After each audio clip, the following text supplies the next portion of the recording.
Farewell to purchasing inferior products from competing companies, declared the president's wife, single-handedly terminating a crucial contract. As a key client, her decision left me anxious, yet amidst the concern, inspiration struck. Understood. We will cease all deliveries to your company, I confidently asserted, sealing the deal with my signature on the contract she presented.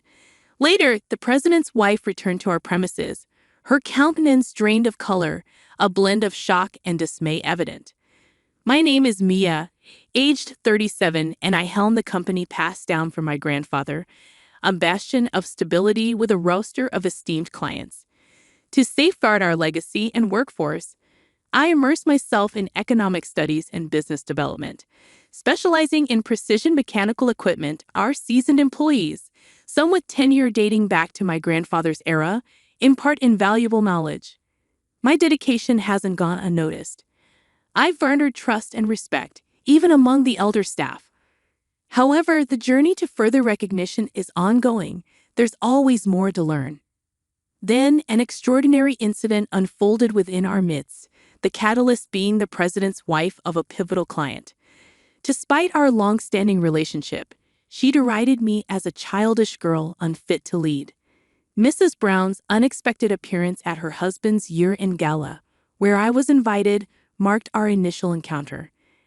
After cordial pleasantries, she delivered a disconcerting warning, insinuating potential repercussions for perceived deception. Confounded by her animosity, I observed Mrs. Brown's amiable demeanor with others, contrasting sharply with her demeanor towards me. As the evening waned, I couldn't shake the feeling of unease, pondering the underlying motives behind her hostility. And so, as the festivities concluded, rather than attending the after-party, I retreated to contemplate the unsettling exchange. I resolved to visit my parents' house, seeking insight into Mrs. Brown's perplexing behavior. With both my parents and grandparents residing there, it served as a sanctuary where I often sought counsel from my grandfather. Upon arrival, I extended my apologies for the late hour, met with warm welcomes from my parents, who informed me that my grandfather was still awake. Eager to delve into the matter, I sought out my grandfather to inquire about Mrs. Brown's character. To my bewilderment, my grandfather painted her as an epitome of perfection, a devoted wife unfalteringly supporting her husband, devoid of ulterior motives. Yet, the more I learned, the more perplexed I became regarding Mrs. Brown's demeanor.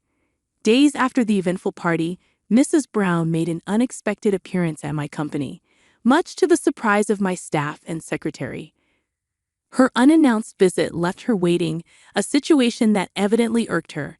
Venting her frustration, she chastised my secretary, attributing the company's alleged incompetence to my leadership, a sentiment I found unjustified, given the circumstances.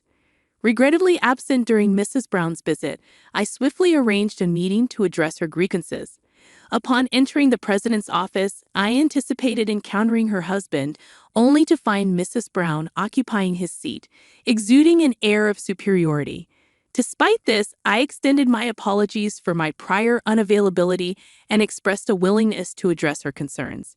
To my surprise, Mrs. Brown abruptly declared goodbye to utilizing inferior products from other companies, a statement that left me momentarily taken aback. I stood in stunned silence, my expression surely betraying my disbelief as Mrs. Brown leveled her accusations.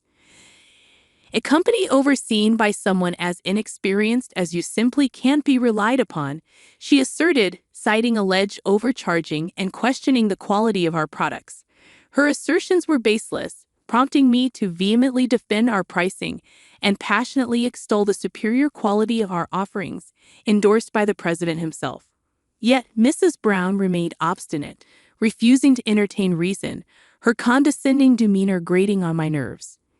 When pressed about the president's awareness, she revealed her interim role as acting president, granted due to her spouse's sudden departure abroad to address production issues. It dawned on me why the president had been absent from the recent gathering. With finality, Mrs. Brown decreed our impending contract termination, insisting on a prompt meeting the following day to finalize the details.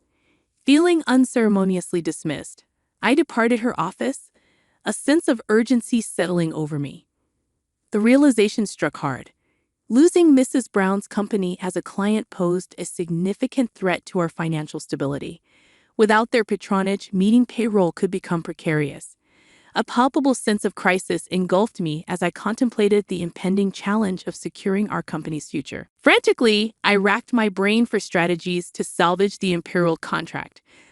The following day, Mrs. Brown punctually arrived at our premises, her demeanor somber as she placed the termination documents on my desk, urging swift action. Refusing to sign without consulting the president, I pleaded for time, only to be met with dismissive remarks about our operations' scale in comparison to their corporate stature.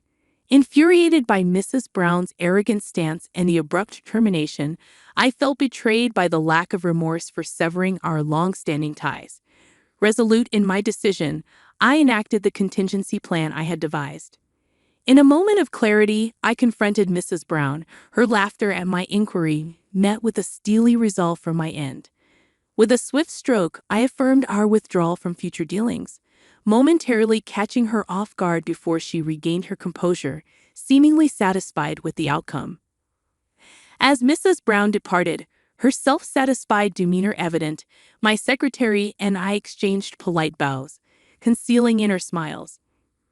Reflecting on the situation, I couldn't help but feel a twinge of amusement, contemplating her oversight and hastily concluding the agreement. Following her departure, I extended gratitude to Mrs. Brown's husband via email, expressing appreciation for past collaborations. Moments later, a call disrupted the quiet of our office, signaling the beginning of a new chapter. I found myself caught off guard by the unexpected call, but quickly regained composure upon reading the president's email. Agreeing to his request for a meeting, I awaited his arrival alongside Mrs. Brown, her demeanor displaying clear discontent. Formalities exchanged, the president wasted no time in getting to the heart of the matter. Seated comfortably, I narrated the sequence of events leading to the contract termination, Mrs. Brown's abrupt decision, and my subsequent response. As I recounted my frustrations, the president's complexion paled, immediately offering a sincere apology. Mrs. Brown, visibly surprised by his reaction, attempted to intervene with a sharp rebuke, but the president's resolve remained firm. Against Mrs. Brown's objections, the president insisted on extending an apology, acknowledging the gravity of the situation. With a mixture of reluctance and disbelief, she reluctantly complied, her displeasure palpable. Turning to me, the president earnestly implored for reconsideration, highlighting the significant impact the termination would have on their company. Despite Mrs. Brown's silent disapproval, he continued to express remorse, underscoring their reliance on our partnership. As tensions simmered, it became evident that despite any potential repercussions, our company's significance to theirs couldn't be ignored. With a nod of understanding, I acknowledged the president's plea, signaling a potential pathway to reconciliation. I've already secured contracts with overseas companies to replace it. What's the problem with that? Mrs. Brown maintained her assertive stance. I couldn't help but sigh in exasperation at her demeanor. Witnessing my reaction, the president was visibly shocked, unleashing a furious reprimand upon Mrs. Brown. "You don't understand anything. How could you do this without consideration? We've had a faithful relationship with this company for 40 years. Do you understand the significance of that?" His words fell on deaf ears as Mrs. Brown laughed them off, asserting her disregard for old relationships. "So what? I don't care about old relationships. Cutting ties with this company will reduce costs, allowing us to lower the prices of our own products. It's all beneficial," she retorted, unyielding in her stance. The president's anger only intensified, regretting his decision to let her act as president. In a moment of triumph, Mrs. Brown's phone interrupted the confrontation. Brushing off the call with irritation, her demeanor shifted to panic and confusion. Sensing something amiss, I waited until she ended the call before inquiring about the issue. Seemingly overwhelmed, Mrs. Brown began to mutter about delayed and inferior goods from the overseas company. I couldn't help but mockingly laugh at her distress, explaining that such setbacks were to be expected. Our precision mechanical equipment boasted unique craftsmanship and technology, qualities that couldn't be replicated elsewhere. Confounded, Mrs. Brown demanded clarification. Firmly, I elaborated on the significance of our company's cultivated technology and craftsmanship, emphasizing that our products incorporated techniques unavailable elsewhere. It was a moment of realization for Mrs. Brown as she finally grasped the true value of our offerings. Confidently, I made my stance clear, prompting a shift in Mrs. Brown's demeanor from aggression to frustration and defeat. Maintaining my composure, I faced her with a triumphant expression, observing as she retreated into sullen silence, her demeanor akin to that of a sulking child. Curious about the motivations behind her actions, I pressed Mrs. Brown for an explanation. With a defined attitude, she began to unravel her intentions, her desire to pass the company to her son conflicting with her husband's plans. It became evident that her actions were driven by a misguided attempt to secure her son's future by positioning him as the company's president, a plan thwarted by her husband's opposition. Seizing an opportunity presented by overseas complications, Mrs. Brown had orchestrated a series of maneuvers to consolidate power and eliminate perceived threats, including severing long-standing partnerships and pursuing alternative contracts.